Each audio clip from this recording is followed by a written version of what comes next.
Hello everyone, welcome back to my channel Nidhi Explains. In our previous videos, we explored reflection of light and solved numericals based on the mirror formula.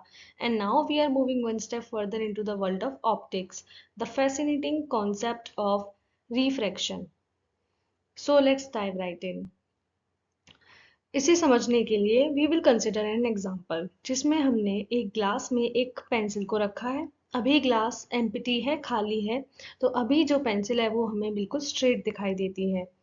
लेकिन जैसे ही हम इस glass में पानी डालते हैं, we can see कि जो पेंसिल है वो हमें अब बेंट और थोड़ी टूटी हुई सी लगने लगती है।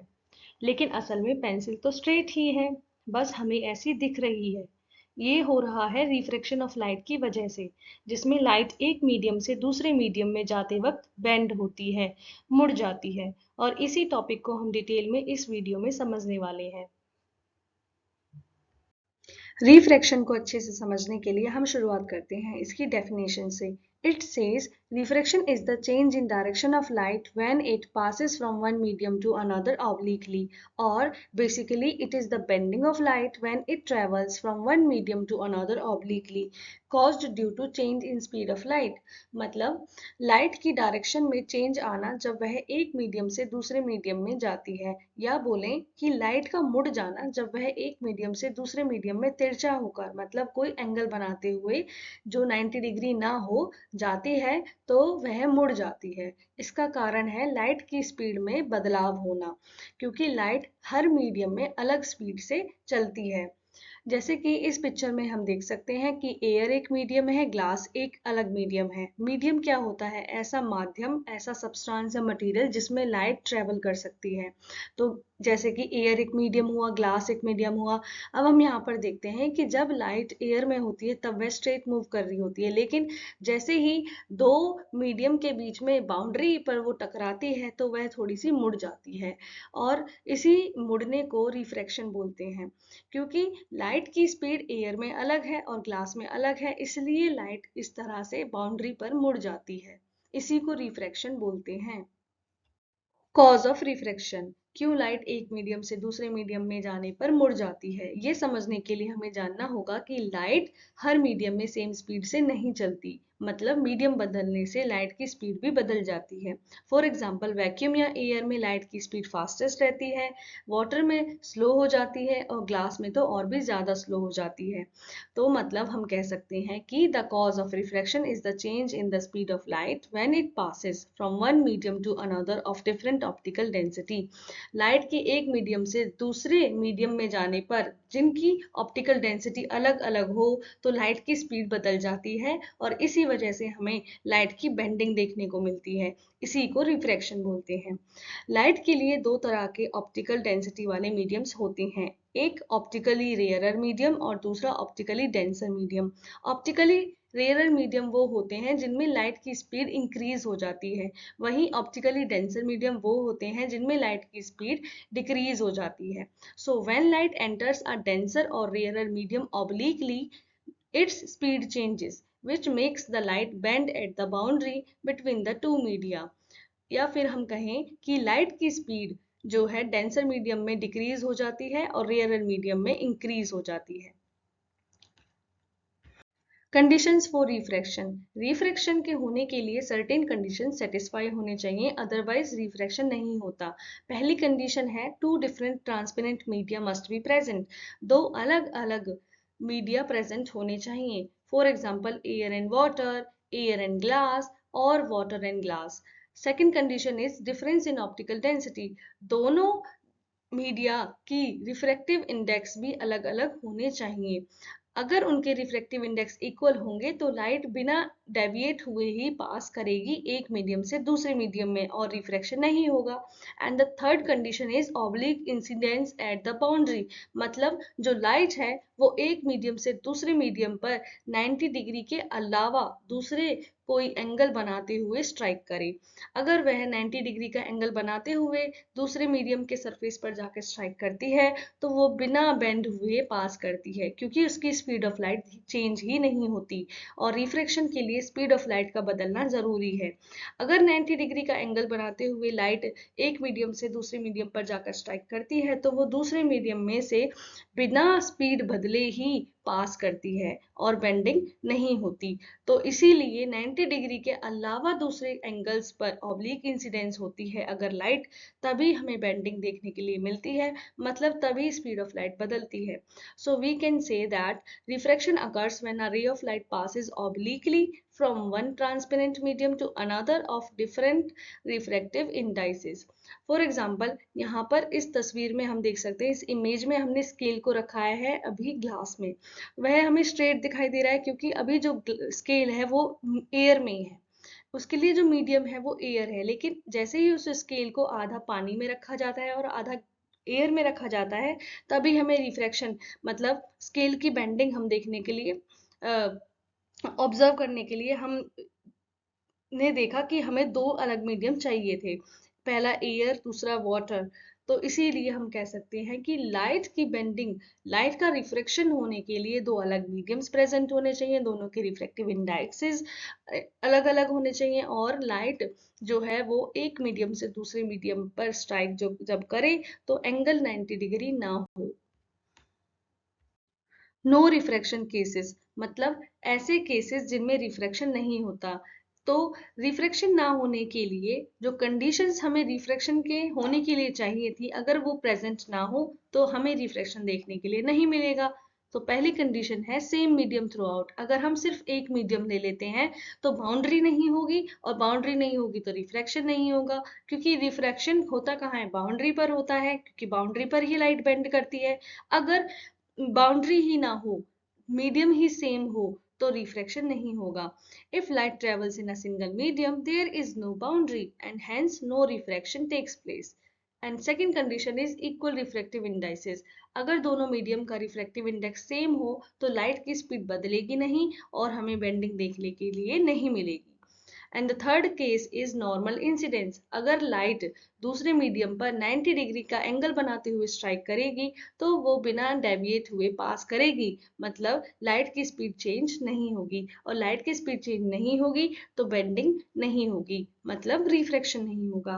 तो हम कह सकते हैं अगर बाउंड्री ना हो, रिफ्रैक्टिव इंडेक्स में अंतर ना हो और लाइट 90 डिग्री का एंगल बनाए दूसरे मीडियम के साथ, तो हम रिफ्रैक्शन ऑब्जर्व नहीं कर सकते। जैसे कि इस एग्जांपल में हम देख सकते हैं कि अभी मीडियम एयर है, जो पेंसिल है उसके लिए अभी मीडियम एयर है, इसलिए हमें ये बिल्कुल स्ट्रेट दिखाई दे रही है। लेकिन अगर यहाँ पर पानी होता तो हमें ये थोड़ी सी बेंड दिखाई देती। तो इसीलिए हम कह सकते हैं कि अगर सेम मीडियम होता है तो रिफ्रैक्शन नहीं होता। उसी तरह से थर्ड केस को समझने के लिए, जिसमें 90 डिग्री का एंगल अगर बनाती है लाइट एक मीडियम से दूसरे मीडियम के साथ, तो वो अनडेविएट मतलब बिना मुड़े ही पास कर जाती है दूसरे मीडियम से। जैसे कि अभी ये पेंसिल हमने स्ट्रेट रखी है तो हमें बेंडिंग देखने के लिए नहीं मिल रही है। अगर हम इसे थोड़ा सा ऑब्लिकली रखते, एक एंगल बनाते हुए रखते, तब हमें बेंडिंग ज्यादा देखने के लिए मिलती। तो इसका मतलब है कि रिफ्रैक्शन के केसेस जिनमें रिफ्रैक्शन नहीं होता है उनके लिए सेम मीडियम होना चाहिए, इक्वल रिफ्रैक्टिव इंडेक्स होना चाहिए, और लाइट दूसरे मीडियम में 90 डिग्री का एंगल बनाते हुए जानी चाहिए। लॉज ऑफ रिफ्रैक्शन, इन्हें समझने के लिए हमें पता होना चाहिए इंसिडेंट रे क्या होती है, रिफ्रैक्टेड रे क्या होती है, normal at the point of incidence क्या होता है। इंसिडेंट रे वो रे होती है जो दूसरे मीडियम की बाउंड्री पर जाकर स्ट्राइक करती है। रिफ्रैक्टेड रे वो होती है वो जो बेंड होते हुए दूसरे मीडियम में से पास होती है। और normal at the point of incidence होता है जिस पॉइंट पर लाइट इंसिडेंट होती है, अगर अगर उस पॉइंट पर एक 90 डिग्री की लाइन ड्रॉ की जाए, उसी को normal at the point of incidence बोलते हैं। सो पहला लॉ ऑफ रिफ्रैक्शन है कि incident ray, refracted ray and the normal at the point of incidence all lie in the same plane. ये सभी सेम प्लेन में लाई करते हैं। ये इंसिडेंट रे है जो किसी सरफेस पर आकर स्ट्राइक कर रही है, ये रिफ्लेक्टेड रे है जो बेंड होते हुए पास कर रही है मीडियम से दूसरे मीडियम से, और ये है normal at the point of incidence. तो ये जो तीनों रेज हैं वो सेम प्लेन में लाई करती हैं, यही रिफ्रैक्शन का पहला लॉ है। And second law of refraction says the ratio of sine of angle of incidence to the sine of angle of refraction is constant for same two media. अगर हम हर बारी दो मीडिया सेम लेते हैं, जैसे कि हर बार हमने एयर और ग्लास लिया, तो हमें अगर रेशो निकाला जाए sine I by sine R का, तो वो हमेशा सेम मिलेगा, उसकी वैल्यू हमेशा कांस्टेंट रहेगी। यही सेकेंड लॉ ऑफ रिफ्रैक्शन है। एंगल ऑफ इंसिडेंस क्या होता है? वो एंगल जो इंसिडेंट रे बनाती है नॉर्मल के साथ, इसी एंगल को क्या बोलते हैं? Angle of incidence. And angle of refraction is the angle between refracted ray and the normal, and this angle is known as angle of refraction. तो इन दोनों का अगर रेशो निकाला जाए, इनके साइन का अगर रेशो निकाला जाए, sine I by sine R निकाला जाए, तो वो हमेशा सेम मीडिया के लिए सेम रहेगा। मतलब एयर और ग्लास, अगर हम हर बार एयर और ग्लास लेंगे तो sine I by sine R की वैल्यू हमेशा सेम रहेगी। वैसे ही अगर हम वाटर और ग्लास लेते हैं और उसमें sine I divide by sine R करते हैं, तो उसकी भी वैल्यू हमेशा कांस्टेंट रहेगी। मतलब हमेशा ये जो वैल्यू है, हर केस में हर लाइट रे के लिए अगर हमने मीडिया एयर और ग्लास लिया है, तो उस केस में sine I by sine R की वैल्यू हमेशा सेम रहेगी। यही सेकेंड लॉ ऑफ रिफ्रैक्शन है। इसे स्नेल्स लॉ के नाम से भी जाना जाता है। Refractive index. रिफ्रैक्टिव इंडेक्स हमें बताता है कि लाइट की स्पीड किसी मीडियम में लाइट की स्पीड इन एयर के मुकाबले कितनी कम है। मतलब रिफ्रैक्टिव इंडेक्स में हम रेशो निकालते हैं speed of light in vacuum या air to the speed of light in that medium. मतलब न्यूमरेटर में हम लेंगे speed of light in vacuum या एयर, जो हमेशा फिक्स रहती है, उसकी वैल्यू रहती है 3 × 10⁸ मीटर पर सेकेंड, और उसको डिवाइड करेंगे उस मीडियम में जो लाइट की स्पीड है उससे। सो यहाँ पर जो वैल्यू निकल के आती है speed of light in air या वैक्यूम को डिवाइड करके वेलोसिटी या speed of light in that medium से, तो वो जो वैल्यू निकलेगी उसी को बोलेंगे refractive index. Types of refractive index. There are two types of refractive indices. First one is absolute refractive index and the second one is relative refractive index. So first type absolute refractive index में हमें ratio लेना होता है speed of light का to the speed of light in that given medium. मतलब यहाँ पर दो मीडियम जो होते हैं उनमें से एक मीडियम जो है वो होता है वैक्यूम या एयर, और दूसरा कोई अलग मीडियम होता है। इसलिए इसके रेशो में न्यूमरेटर में जब लेते हैं तो speed of light in vacuum और एयर लेंगे, और v जो होगा यहाँ पर speed of light in that medium होगा। सो यहाँ पर जो n की वैल्यू आती है वो बताती है कि स्पीड ऑफ लाइट के कंपैरिजन में उस मीडियम में स्पीड ऑफ लाइट कितनी कम हो गई है, कितने गुना कम हो गई है। मतलब यहाँ पर मान लो हमने एक मीडियम लिया है ग्लास और दूसरा मीडियम हमने लिया है वैक्यूम या एयर, तो ऊपर speed of light in vacuum और एयर जो की वैल्यू फिक्स रहेगी 3 × 10⁸ मीटर पर सेकेंड, और नीचे लेंगे speed of light in glass. तो यहाँ पर जो n वैल्यू आएगी इन दोनों को डिवाइड करके वो बताएगी रिफ्रैक्टिव इंडेक्स ऑफ ग्लास, और इससे हमें पता चलेगा कि ग्लास में स्पीड ऑफ लाइट कितने times speed of light in air से कम हो गई है। जैसे इसकी वैल्यू आई है 1.5, तो इसका मतलब है ग्लास में जो स्पीड ऑफ लाइट है वो 1.5 टाइम्स कम हो गई है compare to the speed of light in vacuum और एयर। अब हम जानेंगे रिलेटिव रिफ्रैक्टिव इंडेक्स क्या होता है। देखो, जब लाइट ट्रेवल करे तो जरूरी नहीं कि वो हर बार एयर से किसी मीडियम में ट्रेवल करे। हो सकता है कि ना तो मीडियम 1 एयर या वैक्यूम हो, ना मीडियम 2 एयर या वैक्यूम हो। तो उस केस में जो रेशो निकाला जाता है speed of light in one medium to the speed of light in another medium, उसी को रिलेटिव रिफ्रैक्टिव इंडेक्स कहते हैं। इसे निकालने के लिए हम speed of light in medium 1 को डिवाइड करते हैं speed of light in medium 2। तो ये हमें बताता है कि मीडियम 1 के कंपैरिजन में मीडियम 2 में स्पीड ऑफ लाइट कितनी कम हो गई, या फिर ये बताएगा कि मीडियम 2 में स्पीड ऑफ लाइट मीडियम 1 के कंपैरिजन में कितनी कम हो गई। यही रिलेटिव रिफ्रैक्टिव इंडेक्स है। इसका फॉर्मूला ये है v1/v2, जो निकलेगा वो निकलेगा refractive index of medium 2 with respect to medium 1। और यहाँ इसको हम निकालने के लिए अगर हमारे पास दोनों मटेरियल्स, दोनों सब्सटेंस या दोनों मीडियम का अगर हमें रिफ्रैक्टिव इंडेक्स पता है, तो n/1 मतलब refractive index of medium 2 with respect to medium 1 को हम निकाल सकते हैं refractive index of medium 2 divided by refractive index of medium 1 and vice versa. हम कह सकते हैं कि एब्सोल्यूट रिफ्रैक्टिव इंडेक्स और रिलेटिव रिफ्रैक्टिव इंडेक्स में क्या अंतर है कि एब्सोल्यूट रिफ्रैक्टिव इंडेक्स में रेशो लिया जाता है speed of light in air divided by speed of light in medium. यहाँ पर एक मीडियम एयर होता है और दूसरा मीडियम अलग होता है। वहीं रिलेटिव रिफ्रैक्टिव इंडेक्स में रेशो लिया जाता है speed of light in medium one divided by speed of light in medium two. यहाँ पर दोनों ही मीडियम में से कोई भी मीडियम एयर या वैक्यूम नहीं होता है।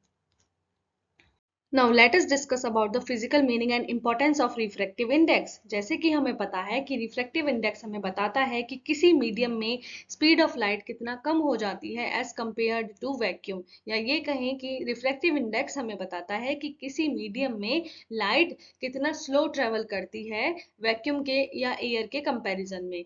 एक हायर रिफ्रैक्टिव इंडेक्स का मतलब होता है मीडियम डेंसर है और उसमें लाइट स्लो ट्रेवल करेगी और इसीलिए बेंडिंग ज्यादा होगी। वहीं एक लोअर रिफ्रैक्टिव इंडेक्स का मतलब होता है कि मीडियम रेयरर है तो उसमें लाइट जो है वो ज्यादा स्लो मूव नहीं करेगी और इसलिए बेंडिंग कम होगी।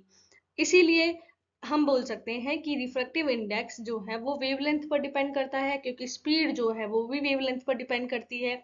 तो अगर शॉर्टर वेवलेंथ है तो मीडियम की रिफ्रैक्टिव इंडेक्स हाइयर होगा और इसीलिए उसमें बेंडिंग ज्यादा होगी। अगर लॉन्गर वेवलेंथ की लाइट ट्रेवल कर रही है तो रिफ्रैक्टिव इंडेक्स कैसा होगा, लोअर होगा और लाइट जो है वो कम बेंड करेगी। जैसे हम इस ग्लास प्रिज्म देख सकते हैं कि रेड लाइट की जो वेवलेंथ होती है वो ज्यादा होती है और ज्यादा लॉन्गर वेवलेंथ होती है रेड लाइट की, इसीलिए रिफ्रैक्टिव इंडेक्स उसका कम होगा और इसीलिए उसकी जो बेंडिंग होगी वो कम होगी। वहीं वॉयलेट जो लाइट होती है उसका हायर रिफ्रैक्टिव इंडेक्स होता है और इसीलिए उसमें बेंडिंग ज्यादा होती है। और हमें पता है कि दो तरह के रिफ्रैक्टिव इंडाइसेस होते हैं, एब्सोल्यूट और रिलेटिव। एब्सोल्यूट में वैक्यूम के कंपैरिजन में स्पीड निकालते हैं लाइट की उस मीडियम में, और वहीं रिलेटिव रिफ्रैक्टिव इंडेक्स में दोनों मीडियम में स्पीड ऑफ लाइट कंपेयर करके बताई जाती है एक दूसरे से।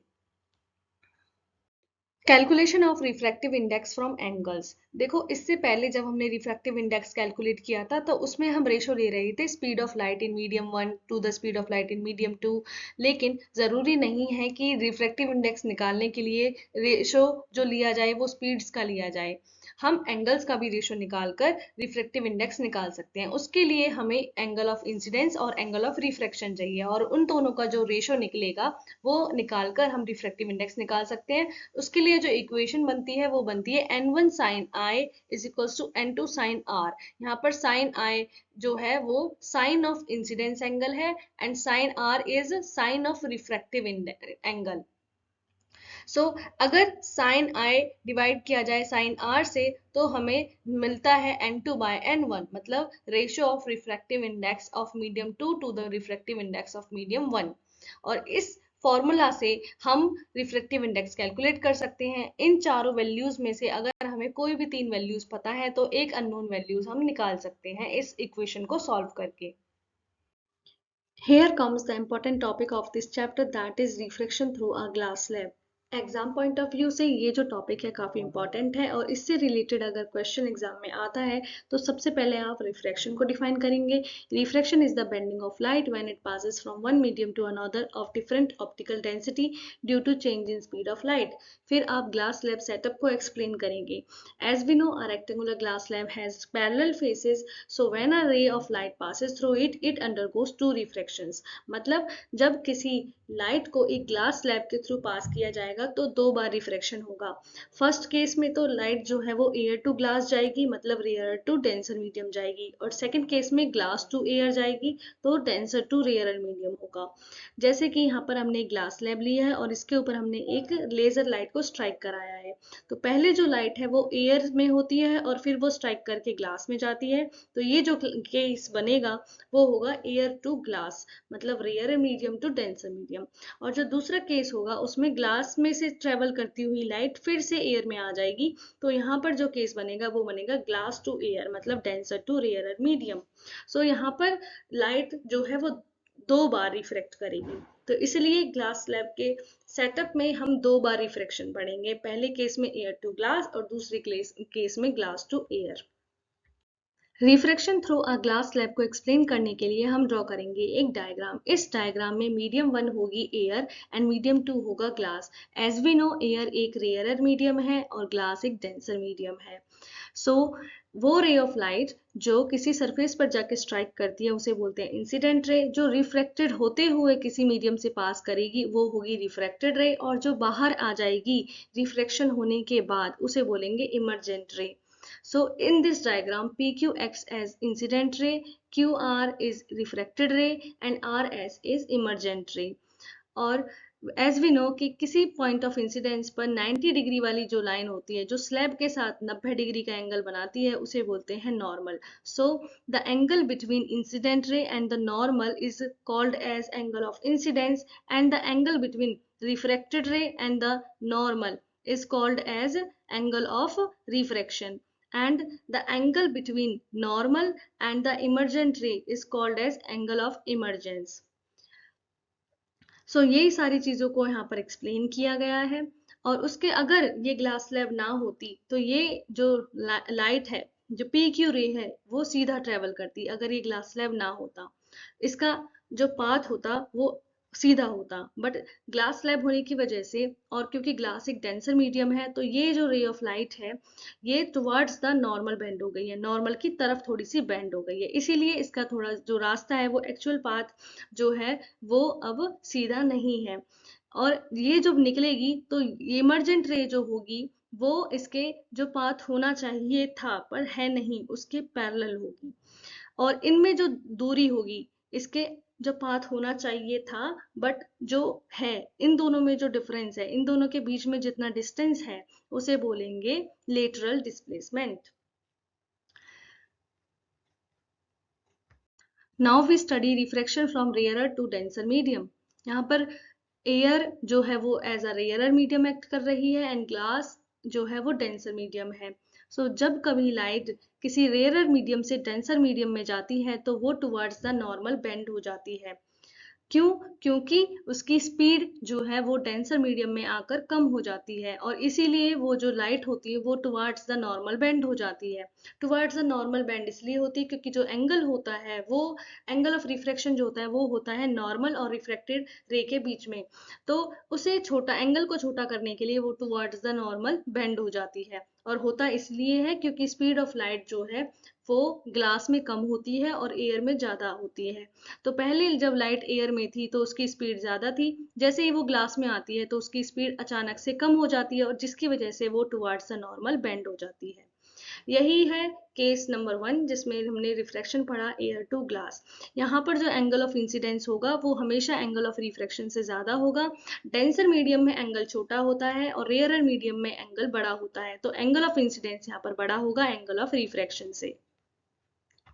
Now, second case is when refraction takes place from denser to rarer medium. As we know, glass एक denser medium है और air एक rarer medium है। So जब light glass से air में जाती है तो वो away from the normal bend हो जाती है क्योंकि angle of emergence बड़ा होगा angle of refraction से। ऐसा क्यों होता है? क्योंकि लाइट की स्पीड ग्लास में कम थी और जैसे ही वो एयर में आती है उसकी स्पीड बढ़ जाती है तो एंगल ऑफ इमर्जेंस बड़ा हो जाएगा और इसीलिए जो लाइट है वो away from the normal bend होगी। सो हम कह सकते हैं एंगल ऑफ इमर्जेंस जो है वो ज्यादा होगा एंगल ऑफ रिफ्रैक्शन से क्योंकि स्पीड ऑफ लाइट एयर में ज्यादा है as compare to speed of light in glass. अगर एग्जाम में आता है कि आपको सिर्फ एक केस बताना है डेंसर टू रेयरर मीडियम तो आप बताओगे when light travels from glass to air. अगर एग्जाम में आता है कि explain the case in which light travels from rarer to denser medium then you can define the case in which light travels from air to glass. So what we conclude from refraction through glass slab? We find that emergent ray RS is parallel to incident ray PQ. But they do not lie in the same line. They are laterally displaced.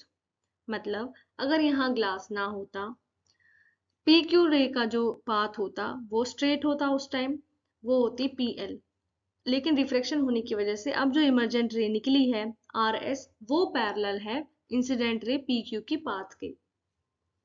सो हम कह सकते हैं कि they are parallel but they do not lie in the same line, और इनके बीच में जो दूरी बनेगी PL और RS, इनके बीच में जो दूरी है उसी को बोलेंगे लेटरल डिस्प्लेसमेंट।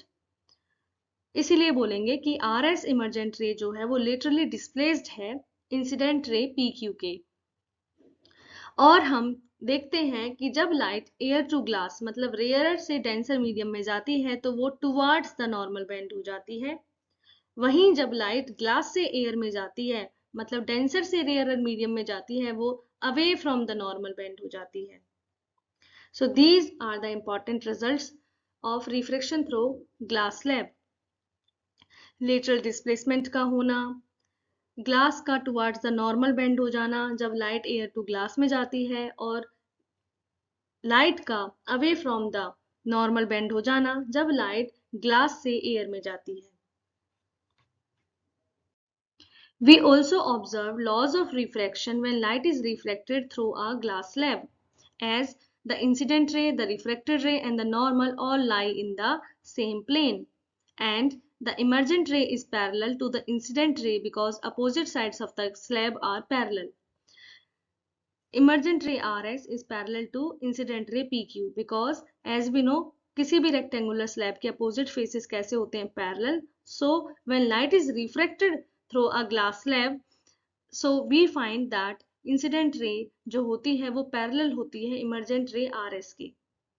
और जो लेटरल डिस्प्लेसमेंट होता है, जैसे इस केस में जो लेटरल डिस्प्लेसमेंट है वो है LS, इसका जो मैग्नीट्यूड होता है वो डिपेंड करता है thickness of the glass slab पर, एंगल ऑफ इंसिडेंस पर and refractive index of glass पर। ग्लास स्लैब कितनी मोटी है, एंगल ऑफ इंसिडेंस क्या है और ग्लास का रिफ्रैक्टिव इंडेक्स क्या है, इन तीनों चीजों पर डिपेंड करता है लेटरल डिस्प्लेसमेंट का मैग्नीट्यूड कितना होगा। Let's have a look at some real life examples of refraction. As we know, refraction की वजह से चीजें अपनी शेप और अपनी पोजीशन से थोड़ी डिस्प्लेस दिखाई देती हैं। So, पहला एग्जाम्पल है जब किसी पेंसिल को किसी ग्लास ऑफ वाटर में रखा जाता है तो वो उसकी जो शेप होती है वो बेंट और ब्रोकन दिखाई देती है। उसी तरह से जब किसी सिक्के को पानी के ग्लास से में देखा जाता है तो वो अपनी पोजीशन से थोड़ा सा डिस्प्लेस्ड, अगर उसे पानी में डाला जाए तो वो थोड़ा सा ऊंचा दिखेगा, ऊपर की तरफ दिखेगा, और अगर उसे पानी में डुबोकर आधा अगर एयर में रखा जाए और आधा वाटर में दिखा जाए तो वाटर में उसका जो पार्ट होता है वो थोड़ा सा बड़ा दिखाई देता है as compare to the part that is in air. उसी तरह से स्विमिंग पूल, जो स्विमिंग पूल होता है उसका भी बॉटम, उसका जो तल होता है वो भी थोड़ा सा ऊपर की तरफ दिखाई देता है रिफ्रैक्शन की वजह से। उसी तरह से कोई भी मछली जो पानी में होती है वो अपनी पोजीशन से थोड़ा ऊंचा दिखाई देती है रिफ्रैक्शन की वजह से, ऑल्दो उसकी पोजीशन नीचे होती है बट रिफ्रैक्शन की वजह से ऐसा लगता है कि फिश थोड़ी सी ऊपर है। उसी तरह से मिराज इन डेजर्ट्स, मतलब पानी का भ्रम होना, जबकि वहां पानी होता नहीं है बट रिफ्रैक्शन की वजह से चीजों की परछाई पड़ने की वजह से ऐसा लगता है कि डेजर्ट में, रेगिस्तान में पानी है और पर पानी एक्चुअल वहां पर होता नहीं है। Some more examples of refraction are lenses in spectacles, cameras and microscopes. All these work on the principle of refraction. मतलब ये लाइट को इस तरह से बेंड करते हैं कि इमेजेस जो होती हैं वो क्लियर बनती हैं, और इसीलिए हम कह सकते हैं कि चाहे चश्मे हो, कैमरा हो या माइक्रोस्कोप, ये सभी रिफ्रैक्शन के प्रिंसिपल पर ही काम करते हैं। उसी तरह से स्टार्स भी जो ट्विंकल करते हैं वो रिफ्रैक्शन की वजह से होता है। जब लाइट अर्थ एटमॉस्फेयर से रिफ्रैक्ट होती है तो हमें ऐसा लगता है कि स्टार्स ट्विंकल कर रहे हैं। उसी तरह से रेनबो भी जो बनता है वो सनलाइट का रेन ड्रॉप से रिफ्रैक्शन होने पर बनता है, और लाइट जो है वो डिफरेंट कलर्स में फैल जाती है और हमें रेनबो दिखाई देता है। उसी तरह से किसी पानी के ग्लास में अगर किसी लेमन को डाला जाए, नींबू को डाला जाए तो उसका साइज हमें बड़ा दिखने लगता है उसके एक्चुअल साइज से, ये भी रिफ्रैक्शन की वजह से होता है। उसी तरह से किसी बुक के लेटर्स को अगर ग्लास स्लैब के थ्रू देखा जाए तो हमें वो जो लेटर्स हैं थोड़े से उभरे हुए या साइज में थोड़े से बड़े दिखाई देने लगते हैं। ये सभी एग्जाम्पल्स रिफ्रैक्शन के हैं। जैसे कि इस इमेज में आप देख सकते हो कि किसी फिश को अगर पानी में देखा जाता है तो उसकी एक्चुअल पोजीशन से वो थोड़ी सी डिस्प्लेस्ड, दूर दिखाई देने लगती है। एक्चुअल पोजीशन उसकी थोड़ी नीचे होती है बट रिफ्रैक्शन की वजह से वो हमें थोड़ी सी दूर दिखाई देने लगती है, थोड़ी सी ऊपर दिखाई देने लगती है। Let me introduce you to one more fascinating effect of refraction, which can flip the left and right sides of an image. Means left side becomes the right and the right side becomes the left. So it is demonstrated as, in this image you can see the arrow is pointing towards the right when seen through a empty glass. But when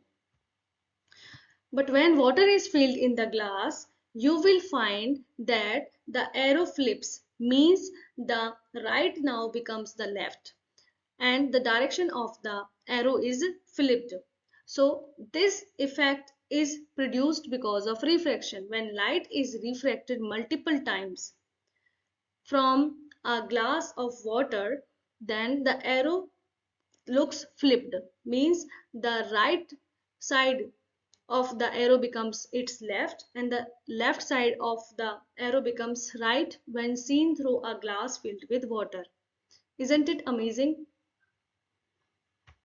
Now, before coming to the end of this video, let me tell you one more fascinating effect related to refraction.